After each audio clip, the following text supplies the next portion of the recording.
Hello दोस्तों, BPSC online academy में आप लोग का बहुत बहुत स्वागत है। टेस्ट नंबर 10 का पार्ट ए हम ऑलरेडी कवर कर चुके हैं। अब यहाँ पे हम लोग पार्ट बी की बात करेंगे, जो 74 नंबर से 150 नंबर तक क्वेश्चन का होगा, जो परम आईएएस का है, उसी का पार्ट बी है। तो चलिए हम लोग स्टार्ट करते हैं आज का पहला क्वेश्चन। तो आज के सेशन का पहला क्वेश्चन है, निम्नलिखित में से कौन सा संस्था छाया बैंकिंग के अंतर्गत संदर्भित नहीं है। तो ये बैंक कौन सा है? तो ये बैंक है क्षेत्रीय ग्रामीण बैंक। बेसिकली छाया बैंकिंग या शेडो बैंकिंग क्या होता है? एनबीएफसी, नॉन बैंकिंग फिनांस होता है। नॉन बैंकिंग फिनांस कॉर्पोरेशन या कंपनी कह सकते हैं, जो कि पैसा ओनली लेंड करता है, यानी कर्ज देता है। ये डिपॉजिट वगैरह नहीं लेता है। बाकी इसमें दोनों तरह की फैसिलिटी होती है, जहाँ पैसा डाल भी सकते हैं, निकाल भी सकते हैं। तो कौन सा हो गया आंसर इसका? क्षेत्रीय ग्रामीण बैंक। अगला क्वेश्चन है 75 नंबर में क्या कह रहा है, भारत में नीतिगत उद्देश्यों के लिए मुद्रास्फीति को आमतौर पर निम्नलिखित में से किस रूप में मापा जाता है? तो ये मापा जाता है उपभोक्ता मूल्य सूचकांक। ठीक है, ये सही आंसर इसका हो जाएगा ए। 76 नंबर क्वेश्चन है, इसमें कह रहा है हम उस नीति को क्या कहते हैं जो ब्याज दरों और संचलन में धन की आपूर्ति को संबोधन करती है और आमतौर पर केंद्रीय बैंक द्वारा प्रबंधित की जा सकती है। तो उस नीति को हम लोग बेसिकली क्या कहते हैं? मौद्रिक नीति बोलते हैं। और ये किसके द्वारा जारी किया जाता है? आरबीआई के द्वारा, रिजर्व बैंक ऑफ इंडिया के द्वारा जारी किया जाता है। अगला है, शीर्ष निकाय का क्या नाम है जिसे यह सुनिश्चित करने के लिए अनिवार्य किया गया है कि जीएसटी दरों में कमी का लाभ अंतिम उपभोक्ता को दिया जाए? तो इसका सही आंसर हो जाएगा आपका सी। ठीक है, तो ये किसको दिया गया? राष्ट्रीय मुनाफाखोरी विरोध प्राधिकरण है, उसको बोलते हैं। ठीक है, चलिए 78 नंबर क्वेश्चन है, निम्नलिखित में से कौन सा युग्म सुमेलित नहीं है? तो ये आपको बताना है। देखिए, इसका वैसे आंसर जो दिया है कुछ क्लियर नहीं दिया हुआ, लेकिन ये दिया है, तो एक बार आप लोग इसको ढंग से देख लीजिएगा। ठीक है, जैसे अति मुद्रास्फीति मतलब हाई इन्फ्लेशन रेट बोला जाता है। ठीक है, स्टैगफ्लेशन, इस सब का डिफिनेशन आप लोग देख लीजिएगा। तो ये है, तो बाकी इसमें से जो इसे कह रहा है कि सारे सही है, ऑल सही है। ठीक है, तो एक बार आप लोग चेक कर लीजिएगा इसको।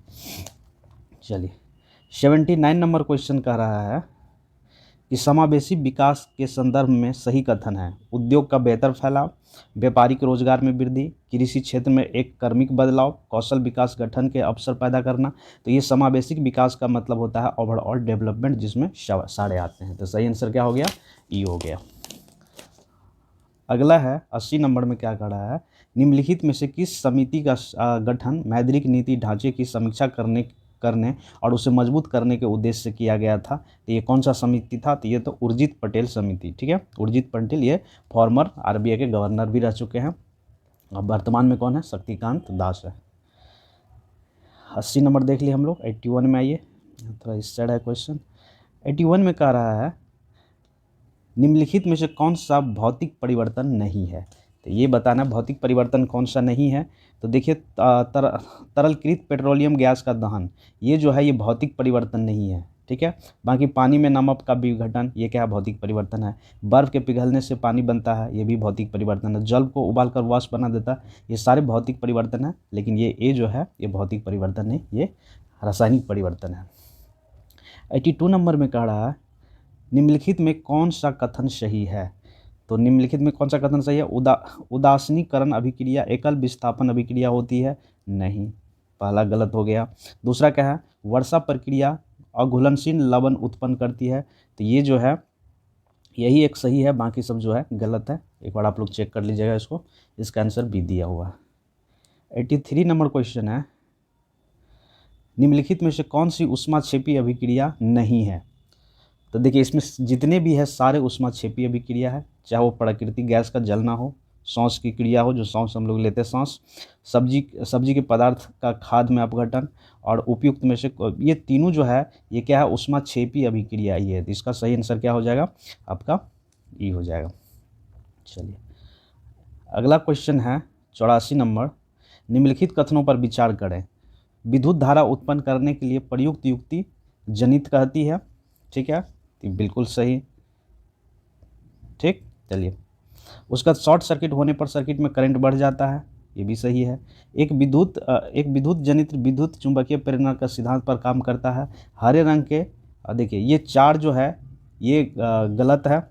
ठीक है, 85 नंबर में ये गलत है, बाकी सब क्या है, सही है। तो इसका सही आंसर क्या हो जाएगा, ये हो जाएगा। लेकिन साइंस का क्वेश्चन है, हम कहेंगे इसको एक बार चेक कर लीजिएगा। लेकिन इसमें बस क्या दिया है कि आंसर दे दिया है, तो कौन सही है कौन गलत ये बताया नहीं है, तो देख लीजिएगा, इसका ई दिया हुआ। अगला क्वेश्चन है 85 नंबर में क्या करा, 85 नंबर में 85 नंबर में कह रहा है कि निम्नलिखित में कौन सा कथन गलत है। तो ये चुनना है आपको। देखिए इसमें जो दिया है, ये आंसर दिया है, ये सारे जो है सही है, ठीक है, कोई भी इसमें गलत नहीं है। तो एक बार देख लीजिए, मस्तिष्क को घेरने वाले बॉक्स को बॉनी बॉक्स कहा जाता है, बिल्कुल सही। रीढ़ की हड्डी शरीर के प्रतिबिंब गतिविधियों को नियंत्रित करता है, तो ये भी सही है। सांस में मेडुला ऑब्लंगाटा द्वारा नियंत्रित किया जाता है, तो ये भी सही है। मस्तिष्क का मुख्य कार्य दृष्टि और श्रवण से होता है, तो ये सारे सही है। तो सही आंसर क्या हो जाएगा, ई, क्योंकि इसमें कोई भी गलत नहीं है। चलिए 86 नंबर क्वेश्चन है। 86 नंबर में कह रहा है कि ग्रेफाइट के बारे में गलत कथन को पहचान करें। तो ग्रेफाइट के बारे में गलत कथन को पहचान करना है। ग्रेफाइट में प्रत्येक कार्बन परमाणु एक ही विमान में हेक्सागोनल सरणी देने वाले 3 अन्य कार्बन परमाणु से जुड़ा होता है, तो ये भी सही है, इसमें गलत ढूंढना है। दूसरा है इन बॉन्डों में एक डबल बॉन्ड है और इस प्रकार की कार्बन की संयोजकता संतुष्ट है, तो ये भी सही है। और उसके बाद है ग्रेफाइट संरचना एक के ऊपर एक परतों में रखी गई हेक्सागोनल सारणियों द्वारा बनाई गई, तो ये भी सही है। ग्रेफाइट बिजली का बहुत खराब सुचालक होता है, नहीं, खराब नहीं, इसको बैड कंडक्टर की बात कर रहा है कि कुचालक होता है, तो नहीं, ये कुचालक नहीं, ये सुचालक होता है, तो यही गलत है, बाकी सब क्या है, सही है।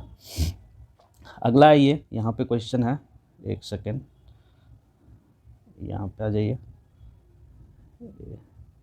एक सेकंड, यहाँ पे कुछ एरर लग रहा है मुझे, ठीक है। ये कितना नंबर क्वेश्चन था, तो 86, तो यहाँ पे 87 होना चाहिए, 87 होना चाहिए, देख लीजिए यहाँ पे। तो इसमें चुनने के लिए ही कह रहा होगा। तो कूलम्ब विद्युत धारा की एसआई इकाई है। अब देखिए कूलम्ब क्या विद्युत धारा की एसआई इकाई है, क्या चुने, देखिए यहाँ पे गलत चुनना है, सही चुना है तो दिया नहीं है, तो उस वजह से यहाँ पे थोड़ा दिक्कत हो जाएगी, तो इसको छोड़िए, चलिए आगे बढ़ते हैं। यहाँ पे कथन दिया है, अभी कथन दिया है, थोड़ा ऊपर ले लेता, अभी कथन दिया है और दूसरे में रीजन दिया है, आपको बताना है कि कौन सही है कौन गलत है। तो ये क्वेश्चन नंबर है 88 नंबर में। यहाँ जो दिया है 88 नंबर क्वेश्चन में क्या कह रहा है कि इसका सही आंसर ए दिया हुआ, देख लीजिए, दोनों जो है ना साधारण तापमान पर धातु जैसे मैग्नीशियम, एल्युमिनियम, जस्ता, सीसा आदि की तरह ऑक्साइड की एक परत, पतली परत से ढकी होती है, ये भी सही कह रहा है। और इसका जो कारण है सुरक्षात्मक ऑक्साइड परत धातु को एक अधिक ऑक्सीकरण से रोकती है, तो ये भी सही है। तो इसका जो है अभिकथन वो भी सही है और उसका कारण जो है वो भी सही है, मतलब एक्सप्लेनेशन जो है सही है, रीज़न जो है सही है, तो ये कहना चाह रहा बेसिकली। चलिए 89 में आइए। 89 में क्या कह रहा है, निम्नलिखित कथन में से कौन कथन सही है, ठीक। चलिए तो हम लोग यहाँ खोजते हैं।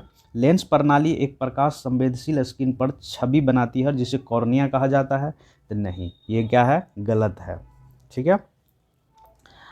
मतलब लेंस प्रणाली एक प्रकाश संवेदनशील स्क्रीन पर एक छवि बनाती है जिसे रेटिना कहते हैं, कॉर्निया नहीं कहते हैं, तो ये पहला गलत हो गया। बाकी देखिए क्या है कि प्रकाश आँख में एक पतली झिल्ली जैसे कॉर्निया कहते हैं उससे प्रवेश करती है, बिल्कुल सही। उसके बाद नेत्र गोलक आकार में लगभग गोलाकार होता है जिसका व्यास लगभग 2.3 सेंटीमीटर होता है, ये भी सही है। उसके बाद आँख में प्रवेश करने वाली प्रकाश किरण का अधिकांश अपवर्तन कॉर्निया की बाहर सतह पर होता है, तो बिल्कुल सही। तो इसका सही आंसर हो जाएगा आपका क्या, 2, 3, 4। तो आप देखिए 2, 3, 4 कहाँ पर, तो इसका सही आंसर कौन सा हो गया, डी हो गया। अगला क्वेश्चन है 90 नंबर। 90 नंबर में कह रहा है कि इंद्रधनुष के बारे में गलत कथन को पहचानिए। तो देखिए इंद्रधनुष के बारे में गलत कथन जो है वो कौन सा है, सी है। इंद्रधनुष सदैव सूर्य की दिशा में भी बनता है, नहीं, सूर्य के अपोजिट साइड में बनता है, तो ये गलत है, बाकी सब सही है। पानी की बूंद छोटी प्रिज्म की तरह कार्य करती है, बिल्कुल सही। यह वातावरण में मौजूद छोटी पानी की बूंदों द्वारा सूर्य के प्रकाश के फैलाव का कारण होता है, ये इंद्रधनुष के बारे में कहा जा रहा है, बिल्कुल सही। एक इंद्रधनुष प्राकृतिक स्पेक्ट्रम है जो बारिश की बौछारों के बाद आकाश में दिखाई पड़ती है, तो ये सारे सही है, एक गलत है सी, जो कि इंद्रधनुष सदैव सूर्य की दिशा में ही बनता है, नहीं, सूर्य के अपोजिट दिशा में ये बनेगा, ठीक है। 91 में आइए। 91 में क्या कह रहा है, 91 में कह रहा है कि निम्नलिखित में से कौन सा कथन सही है। इसका आंसर उस साइड दिया होगा तो हम लोग देख लेंगे, पहले यहाँ पर पढ़ते हैं। तो कह रहा है आकाश का नीला रंग गहरे समुद्र के पानी के रंग सूर्योदय और सूर्यास्त के समय सूर्य लाल होना प्रतिकरण पर आधारित है। ये कथन जो है बिल्कुल सही है। दूसरा क्या है कथन कि टिंडल प्रभाव प्रकाश के प्रतिकिरण पर आधारित है, ये भी सही है। तीसरा स्टेटमेंट क्या है, यदि पृथ्वी पर वायुमंडल ना होता तो कोई प्रतिकिरण नहीं होता, न आकाश का काला दिखाई देता। तो ये भी तीनों स्टेटमेंट इसमें क्या है, सही है। तो आइए इसका आंसर देख लेते हैं। 91 का हम लोग क्या है यहाँ पे होगा।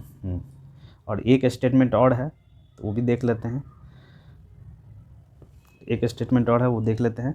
तो खतरे के संकेत की बत्ती लाल होती है क्योंकि लाल रंग कोहरे या धुआं सबसे ज़्यादा बिखरता नहीं, सबसे ज़्यादा नहीं बिखरता। तो ये गलत है। जिसका सही आंसर क्या हो जाएगा, 1 2 3 जो स्टेटमेंट हम लोग पढ़े थे पहले। खतरे के संकेत की रोशनी लाल होती है क्योंकि कोहरे या धुएं लाल सबसे कम जो है बिखरता है या डिफ्लेक्शन होता है, इस वजह से हम लोग रेड कलर यूज़ करते हैं। 92 नंबर क्वेश्चन कह रहा है निम्नलिखित कथनों में से कौन सा सत्य है, ये चुनना है आपको। तो आइए पहला स्टेटमेंट हम लोग देख लेते हैं। पहला स्टेटमेंट है कि विभिन्न गतिविधियों के माध्यम से हमने देखा कि चुंबक के समान ध्रुव प्रतिकर्षण होते हैं जबकि विपरीत ध्रुव एक दूसरे को आकर्षित करते हैं। बिल्कुल सही, जो आप सुने होंगे प्लस प्लस जो रिपेल करते हैं, प्लस माइनस जो अट्रैक्ट करते हैं, इसके बारे में तो ये पहला सही है। दूसरा है चुंबकीय क्षेत्र एक ऐसी राशि है जिसकी केवल दिशा होती है, नहीं। चुंबकीय क्षेत्र जो है एक वेक्टर राशि है जिसका मैग्नीट्यूड एंड दिशा दोनों होता है, ठीक है। तो दूसरा गलत हो गया। तीसरा क्या कह रहा है, चुंबकीय क्षेत्र की दिशा को उस दिशा के रूप में लिया जाता है जिसके अंदर कंपास सुई उत्तरी ध्रुव चलता है। ये तीसरा बिल्कुल सही स्टेटमेंट है। तो 1 और 3 सही है, बाकी सब क्या है, गलत है। तो सही आंसर इसका कौन हो जाएगा, डी हो जाएगा। 93 नंबर क्वेश्चन कह रहा निम्नलिखित में से कौन सा सही है। तो इसका सही आंसर जो है ये डी है, आप लोग चेक कर लीजिएगा। इसका सही आंसर क्या है, 1 2 3 सारे सही है। अगला क्वेश्चन है 95 नंबर। इसमें कह रहा है निम्नलिखित में से कौन सा कथन न्यूट्रॉन के बारे में सही नहीं है। तो न्यूट्रॉन के बारे में 94 नंबर है। तो ये जो है एक परमाणु कण है, ठीक है, ये सही नहीं है। और बाकी सब जो है ये, क्योंकि न्यूट्रॉन एक उप परमाणु कण है, परमाणु कण नहीं कह सकते हैं इसको, उप परमाणु कण है। तो यही कथन जो है सही नहीं है, बाकी सारे सही है। न्यूट्रॉन का द्रव्यमान प्रोटॉन से थोड़ा अधिक होता है, बिल्कुल सही है। इसका खोज जेम्स चैडविक के द्वारा किया गया था, ये भी सही है। इसके साथ कोई शुद्ध विद्युत आवेश नहीं जुड़ा होता है, बिल्कुल सही है, क्योंकि इलेक्ट्रॉन पे होता भी है माइनस, लेकिन प्रोटॉन पे प्लस, लेकिन न्यूट्रॉन पे क्या होता है, शून्य होता है। चलिए 95 नंबर क्वेश्चन में कह रहा है पटाखों में पीले रंग निम्न में से किसके कारण होता है। तो पटाखों में पीले रंग जो होता है सोडियम नाइट्रेट के चलते होता है। अगला क्वेश्चन है 96 नंबर। इसमें कह रहा निम्नलिखित में से कौन सा माता पिता के संतानों में वंशानुगत विशेषता के हस्तांतरण को नियंत्रित करता है। तो ये कौन करता है, तो ये करता है जीन के द्वारा होता है, ठीक है। तो इसका सही आंसर कौन सा हो गया, सी हो गया। चलिए नेक्स्ट क्वेश्चन है 97 नंबर, यहाँ पे आ जाइए। 97 नंबर क्वेश्चन कह रहा है कि निम्नलिखित में से कौन सा पदार्थ अनुचुंबकीय गुण प्रदर्शित नहीं करता है। तो देखिए इसमें जो है सारे सही है, ठीक है, सारे। इसका सही आंसर क्या हो जाएगा, ये हो जाएगा, ठीक है।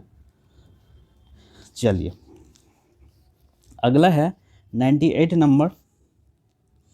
98 नंबर क्या कह रहा है, आधुनिक अनुवांशिक की जनक किसे कहा जाता है। तो आधुनिक अनुवांशिक का जनक कहा जाता है, इसका सही आंसर सी है, जोहान मेंडल को कहा जाता है। 99 नंबर में आ जाइए। 99 नंबर में कह रहा निम्नलिखित में कोशिका की खोज किसके द्वारा की गई थी। तो कोशिका का खोज किया गया था किसके द्वारा, तो ये किया गया था रॉबर्ट हुक के द्वारा। तो सही आंसर बी हो जाएगा। और ये कब किया था, तो 1665 में किया था। चलिए अगला क्वेश्चन है 100 नंबर। क्या कह रहा है, तापमान के वृद्धि के साथ आर्गन पाइप से ध्वनि की आवृत्ति का क्या होता है। तो ये क्या होगा, बढ़ेगा, ठीक है, बढ़ेगा, बी आंसर हो जाएगा। अगला क्वेश्चन है एनोमेसिया एवं एजुसिया शब्द कभी कभी समाचारों में देखने को मिलते हैं, निम्नलिखित में से इसकी मतलब क्या मतलब होता है? तो देखिए इसमें इसका जो मतलब होता है, इसका सही आंसर मैं आपको बता दूं, इसका सही आंसर है ए। इसमें क्या होता है, एनोस्मिया मतलब होता है कि जब आपको मतलब जैसे कोई गंध है, नाक का कोई ऐसा पार्ट जो होता है अफेक्टेड होता है, जिसके चलते कोई गंध आप सूंघ नहीं पाते हैं, तो उसको एनोमेसिया बोलते हैं। एजुसिया का मतलब होता है जब आपका स्वाद हो जाता है, जैसे कोरोना काल में हो गया तो स्वाद ही नहीं आता था खाना का, तो उस वैसे इसीलिए इसके इस कंडीशन में इसका जो टर्म यूज़ किया गया, एजुसिया टर्म यूज़ किया गया। ठीक है, चलिए आगे अगला क्वेश्चन है 102 नंबर। उस एंजाइम का क्या नाम है जो जुगाली करने वाले युवा जानवर के पेट से प्राप्त होता है और डेयरी उद्योग में पनीर का उत्पादन करने के लिए उपयोग होता है? तो उसका नाम क्या है? रेनिन। अगला क्वेश्चन 130 नंबर में, अम्ल और उसके प्राकृतिक स्रोत के निम्नलिखित युग्मों में से कौन सा सही सुमेलित है? तो 103 में जो कह रहा है सही सुमेलित एक ही है, जो कौन सा है? ये है टमाटर। ठीक है, जिसमें क्या पाया जाता है? ऑक्जेलिक अम्ल, ऑक्जेलिक एसिड पाया जाता है। बाकी ये सारे जो है ये गलत है। अगला है, निषेचन के बाद मानव भ्रूण में हृदय की गति कब शुरू होती है, या हृदय की धड़कन बनना कब शुरू होता है? तो इसमें टाइम लगता है कितने? 4 से 5 सप्ताह लगता है। तो इसका सही आंसर क्या हो जाएगा? डी हो जाएगा। 104 नंबर क्वेश्चन में ये इस साइड है, ये 104 नंबर में कह रहा है, सॉरी 105, 104 तो हम लोग देख ही लिए। 105 नंबर क्वेश्चन में ये 105 नंबर में क्या कह रहा है? पॉलीमर और उनके उपयोग के निम्नलिखित जोड़े में से कौन सा सही ढंग से सुमेलित नहीं है? तो इसमें जो है सभी सही सुमेलित है। जैसे टेलीफोन की बात करें, टेफ्लॉन की बात करें तो नॉन स्टिक बर्तन बनता है इससे। बेकेलाइट की बात करें तो विद्युत आइसोलेशन का काम करता है ये। पॉलिस्टर के बात करें तो फाइबर रस्सी के बनाने में काम आता है। मेलामाइक की बात करें तो चीनी बर्तन के बनाने में काम कर आता है। तो ये सारे क्या है? सही है। अगला क्या है? आर्बर कल्चर निम्नलिखित में से किसकी खेती या पालन को संदर्भित करता है? तो ये करता है किसका? पेड़ और झाड़ियों का उत्पादन कहलाता है आर्बर कल्चर। अगला क्वेश्चन 107 नंबर में, रक्त सीरम में एल्बुमिन सबसे महत्वपूर्ण प्रोटीन है, यह निम्नलिखित में से किसके द्वारा निर्मित होता है? तो ये निर्मित किया जाता है किसके द्वारा? तो लीवर के द्वारा, जिसको यकृत कहा जाता है। ठीक है, चलिए 108 नंबर क्वेश्चन में आइए, किस परमाणु की मूल अवस्था में उसके परमाणु कक्षों में इलेक्ट्रॉन को भरने का तरीका निम्नलिखित में से किसके द्वारा नियंत्रित होता है? तो ये क्या होता है किसके द्वारा? तो ये होता है अफबाउ का सिद्धांत के द्वारा। 109 नंबर में कह रहा है कि किसी व्यक्ति का पूरा आकार देखने के लिए समतल दर्पण की न्यूनतम ऊंचाई कितनी होनी चाहिए? तो उस व्यक्ति की जितनी ऊंचाई है उसका आधा होना चाहिए। तो सही आंसर क्या हो जाएगा? बी, व्यक्ति की ऊंचाई का आधा होना चाहिए। उसके बाद है 110 नंबर, हैबर विधि द्वारा अमोनिया के निर्माण में निम्नलिखित में से किस उत्प्रेरक का उपयोग किया जाता है? तो ये आयरन और इसका देख लीजिए मोलिब्डियम या ऐसे कुछ होता है। तो ये दोनों को उत्प्रेरक के रूप में यूज किया जाता है। 111 नंबर में है, 111 नंबर में कह रहा है, बिहार स्वास्थ्य विज्ञान विश्वविद्यालय का प्रथम कुलपति किसे बनाया गया है? तो ये बनाया गया है डॉक्टर सुरेंद्र नाथ सिन्हा को बनाया गया है। फिर से देख लीजिए, बिहार स्वास्थ्य विज्ञान विश्वविद्यालय का प्रथम कुलपति किसे नियुक्त किया गया है? तो डॉक्टर सुरेंद्र नाथ सिन्हा को नियुक्त किया गया है। चलिए 112 नंबर में आइए। 112 नंबर में क्या कह रहा है? बिहार का पहला ऑक्सीजन पार्क किस जिले में बनाया जा रहा है? तो ये बनाया जा रहा है गोपालगंज में। तो सही आंसर इसका सी हो जाएगा। नेक्स्ट क्वेश्चन है 113 नंबर, पिछले 15 वर्षों में सबसे कम भूमि उत्पादकता गिरावट में बिहार का देश भर में कौन सा स्थान है? तो ये है कौन सा? दूसरा। अगला क्वेश्चन है 114 number, global startup ecosystem report 2022 में अफोर्डेबल टैलेंट में किस राज्य को एशिया में पहला स्थान मिला है? तो ये राज्य कौन सा है? केरल है। ठीक है, ये हो जाएगा इसका आंसर। 115 में कह रहा है, मानव रहित हवाई वाहनों को विकसित करने के लिए हाल ही में किस संस्था ने आधुनिक स्वयंसत्ता नेविगेशन तिहान पर प्रौद्योगिक नवाचार केंद्र का उद्घाटन किया है? तो ये कौन है? IIT हैदराबाद, जो कहाँ पे है? तेलंगाना में। ठीक है, चलिए अगला क्वेश्चन है 116 नंबर, एक कप्तान के रूप में T20 अंतर्राष्ट्रीय क्रिकेट में सबसे तेज 1000 रन बनाने वाले भारतीय बल्लेबाज कौन है? ऑप्शन है आपका कौन सा, ऋषभ पंत, शिखर धवन, रोहित शर्मा, हार्दिक पांड्या। तो ये कौन से है, ये है रोहित शर्मा है। ठीक, चलिए 117 नंबर में क्वेश्चन में कह रहा है, हाल ही में विश्व शांति मंच 2022 का आयोजन किस, एक सेकंड थोड़ा ऊपर ले लेते इसको। हाल ही में विश्व शांति मंच 2022 का आयोजन किस देश में किया गया, तो ये किया गया कहाँ पे, चीन में। अगला है विश्व आर्थिक मंच द्वारा जारी जेंडर गैप रिपोर्ट 2022 में भारत का स्कोर क्या रहा है। 118 नंबर क्वेश्चन है, तो स्कोर क्या रहा है, तो इसका स्कोर रहा, देखिए यहाँ पे कटा हुआ है, इस साइड हम आ जाते हैं थोड़ा, एक सेकेंड। तो इसका स्कोर जो रहा है कितना रहा, 0.629 रहा। ठीक है, ये आपको याद रखना है। और कितने देशों के लिए, 146 देश में आयोजित किया गया था, जिसमें भारत का रैंक क्या है, 135 में है ये जेंडर गैप में। बाकी अगर स्कोर की बात करें तो 0.629 रहा इसका स्कोर। 119 नंबर में ये क्या कह रहा है, जापान के पूर्व प्रधानमंत्री शिंजो आबे की 8 जुलाई 2022 को गोली मारकर हत्या कर दी गई थी। उन्होंने किस वर्ष में पहली बार प्रधानमंत्री का शपथ लिया था, तो ये कब लिया था, तो ये 2006 में पहली बार जापान का प्रधानमंत्री बने थे, और 2022 में उसको गोली मारकर हत्या कर दिया गया। 120 नंबर में आ जाइए। 120 नंबर में क्या कह रहा है, एक सेकेंड सॉरी, 120 नंबर में कह रहा है, केंद्रीय कृषि और किसान कल्याण मंत्रालय द्वारा किस योजना के तहत प्लेटफॉर्म मतलब POP लॉन्च किया गया है, तो ये किया गया राष्ट्रीय कृषि बाजार के द्वारा। तो सही आंसर इसका हो जाएगा ए।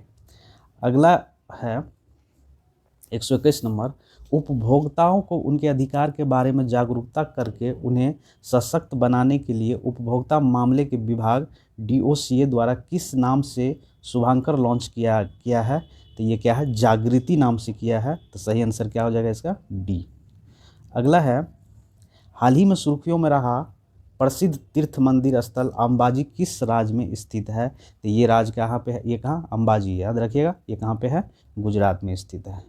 123 नंबर क्वेश्चन का रहा है, भाषा की प्रसिद्ध लेखिका डॉक्टर प्रतिभा रे को डॉक्टर C नारायण रेड्डी राष्ट्रीय साहित्य पुरस्कार से सम्मानित किया गया है, वो कहाँ के हैं, तो वो है उड़ीसा के।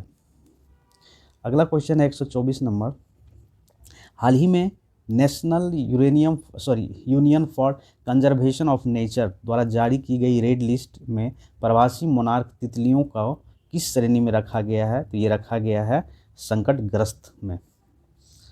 125 नंबर में आ जाइए इस साइड। 125 नंबर में क्या कह रहा है कि अंतर्राष्ट्रीय खगोलीय संघ द्वारा हाल ही में चर्चित प्लूटो को कब बौने ग्रह की श्रेणी में रखा गया था, तो ये रखा गया था 2006 में। ठीक है, प्लूटो को हटा दिया था ग्रह के लिस्ट से।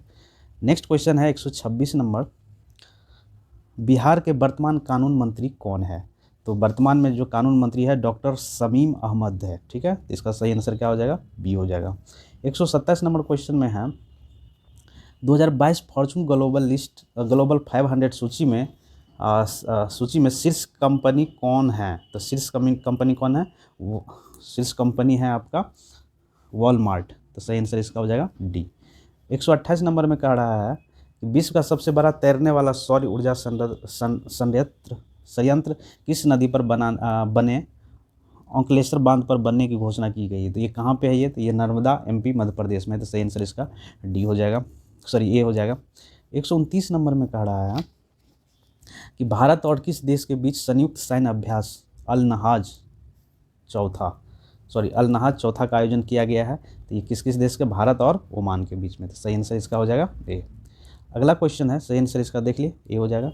अगला क्वेश्चन है 130 नंबर। 130 नंबर में क्या कह रहा है, 22वें राष्ट्रमंडल खेल का आदर्श वाक्य क्या था, तो खेल तो बस शुरुआत है, मतलब स्पोर्ट इज जस्ट बिगिनिंग। क्या 12वें राष्ट्रीय खेल मंडल के आदर्श वाक्य क्या था, तो स्पोर्ट इज जस्ट बिगिनिंग, खेल तो शुरुआत है। 131 नंबर में कह रहा है कि राष्ट्रमंडल खेल 2022 में किस खेल प्रतियोगिता में 4 सदस्यीय भारतीय महिला टीम को स्वर्ण पदक जीता, तो ये कौन में, तो लॉन बॉल्स में। ठीक है, चलिए 132 नंबर में आइए, क्या कह रहा है, अगस्त 2022 के अंतिम सप्ताह में किस देश की रानी मैक्सिमा ने भारत का दौरा किया था। ठीक है, तो ये कौन से देश के आए थे? तो ये आए थे नीदरलैंड के, ठीक है, नीदरलैंड के। सही आंसर है इसका सी हो जाएगा। अगला क्वेश्चन 132, इधर आ जाइए, 133 में आ जाइए। 133 में क्या कह रहा है कि एशिया के सबसे बड़े निजी अस्पताल का उद्घाटन प्रधानमंत्री नरेंद्र मोदी ने किस शहर में किया? तो ये किए कहाँ पे? फरीदाबाद में। ठीक है, इसमें लगभग 6,000 करोड़ की लागत है, जिसमें 550 बेड की सुविधा की गई है इसमें। चलिए 134 नंबर में है, भारत के उपराष्ट्रपति वेंकटैया नायडू ने, मतलब पूर्व उपराष्ट्रपति वेंकटैया नायडू ने ऑन इंडियन सेलेक्टेड राइटिंग 2014-19 नामक पुस्तक का विमोचन किया। यह किसके चुने हुए लेखों का संकलन है? तो ये किसके द्वारा? ये अरुण जेटली का संकलन है। ठीक है, तो सही आंसर ये हो जाएगा। 135 में कह रहा है किस शहर में India international sea food show 2023 आयोजित करने की घोषणा की है? तो ये किया गया कहाँ पे? कलकत्ता में। 136 नंबर में कह रहा है विश्व का सबसे ऊंचा रेल पुल किस नदी पर बनाया जा रहा है? तो ये बनाया जा रहा है चिनाब नदी पर। तो सही आंसर इसका क्या हो जाएगा? सी। ठीक है, सही आंसर हो गया सी। 137 में आ जाइए। 137 में क्या कह रहा है किस राज्य सरकार ने बुनकरों के कल्याण के लिए नेत्रा कु बीमा योजना शुरू की है? तो ये किया गया है किसके द्वारा? तेलंगाना के द्वारा। 138 नंबर में क्वेश्चन में कह रहा है कि हाल ही में किसे sir Winston Churchill leadership award से सम्मानित किया गया है? तो ये किया गया यूक्रेन के राष्ट्रपति जेलेंस्की को। चलिए 139 नंबर में क्या कह रहा है किस नदी द्वारा निर्मित गोखुर झील अनुसंपा झील को रामेश्वर स्थल के रूप में अधिसूचित किया गया है? तो ये कहाँ पे है? तो ये कहाँ पे? महानदी। ठीक है, महानदी के बाद उड़ीसा में है ये। 140 नंबर में आ जाइए। टोक्यो पैरा ओलंपिक 2020 में भारतीय पैरा ओलंपिक दल के लिए थीम गीत कर दे कमाल तू के संगीतकार गायक नाम बताए। कौन है इनके गायक? तो इनके गायक है संजीव सिंह है। ठीक है, संजीव सिंह है। चलिए, और ये कहाँ के? लखनऊ के रहने वाले हैं, उत्तर प्रदेश के हैं। उसके बाद देखिए ये 141 मैथ है, तो इसका आंसर हम आपको बता देते हैं। तो इसका सही आंसर है ए, 1200 बनाना है, आप लोग बनाइए, आंसर मिला लीजिएगा। 142 नंबर में है क्या? जब किसी उत्पाद का विक्रय मूल्य दुगुना कर दिया जाता है तो उस पर होने वाला लाभ तिगुना हो जाता है, तो लाभ प्रतिशत ज्ञात कीजिए। तो 142 का हो गया आपका बी, 100%। 143 में कह रहा है 143 में कहा जा रहा है कि प्रशांत का परिचय कराते हुए नीतू ने कहा इसकी पत्नी मेरी पिता की इकलौती बेटी है। ठीक है, और प्रशांत नीतू से किस प्रकार संबंधित है? तो ये आपको बताना है। तो इसका सही आंसर हो गया आपका ए, कि अपने पति के बारे में बात कर रही है। चलिए 144 नंबर क्वेश्चन है पिता की आयु का पुत्र की आयु का अनुपात जो है 3:1 है। उसकी आयु का गुणनफल 147 है। 5 वर्ष बाद उनकी आयु का अनुपात क्या होगा? तो इसका कह रहा है डी, 13:6 होगा। 145 नंबर क्वेश्चन कह रहा है एक दिन सुबह सूर्योदय के बाद आभा एक पेड़ के सामने खड़ी थी। पेड़ की छाया उसके ठीक दाहिनी ओर गिरी। उसका मुख किस दिशा की ओर है? तो ये 145 नंबर का बताना है आपका। वैसे इसका आंसर दिया है बी, दक्षिण की ओर। एक सेकंड, दक्षिण का ओर दिया है, बी का है इसका आंसर। अगला क्वेश्चन 146 नंबर का है आपका। इसका भी आंसर बी दिया है, 42.6 kg। 147 नंबर का क्वेश्चन का दिया है आंसर आपका बी दिया है, 5:4। और 148 नंबर का क्वेश्चन का आंसर दिया है, इसका भी बी दिया है, 11/120। 149 नंबर क्वेश्चन का दिया है सी 20 दिया है। और 150 नंबर में कह रहा है 150 नंबर का आंसर दिया है आपका बी, 25%। तो ये था मैथ का क्वेश्चन, इसको आप लोग खुद ट्राई करिएगा। Thank you for watching BPSC online academy. अगर आपको ये सेशन अच्छा लगता है तो शेयर कीजिए, लाइक कीजिए, सब्सक्राइब कीजिए चैनल को। और हाँ, किसी क्वेश्चन में अगर त्रुटि या कोई हम गलत आंसर बोल दिए होंगे तो प्लीज़ मुझे भी कमेंट बॉक्स में कमेंट कर दीजिए, ताकि हम भी उसको सही कर लें। ठीक है, तो thank you for watching BPSC online academy. मिलते हैं अगले वीडियो में। Thank you.